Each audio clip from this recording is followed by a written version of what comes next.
लोकशाहीचा बुलंद आवाज, रिपब्लिकन वार्ता, महाराष्ट्र. फुलंब्री हे अजित पवार यांच्या मावशीच्या गावात कडकडीत बंद. व्यापाऱ्यांनी आपापली दुकाने व व्यवसाय बंद ठेवून दिला भावपूर्ण श्रद्धांजली. फुलंब्री हे अजित पवार यांच्या मावशीचे गाव आहे. अजित पवार यांच्या दुर्दैवी अपघाताची माहिती शहरात येताच सगळीकडे शोककळा पसरली होती.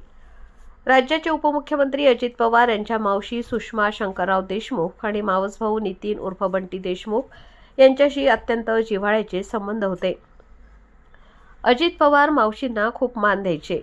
अजित पवार छत्रपती संभाजीनगर येथे मुक्कामी आले तर ते आवर्जून फुलंब्रीला मावशींना भेटायला यायचे व मावशींना तब्येतीची आपुलकीने विचारपूस करायचे.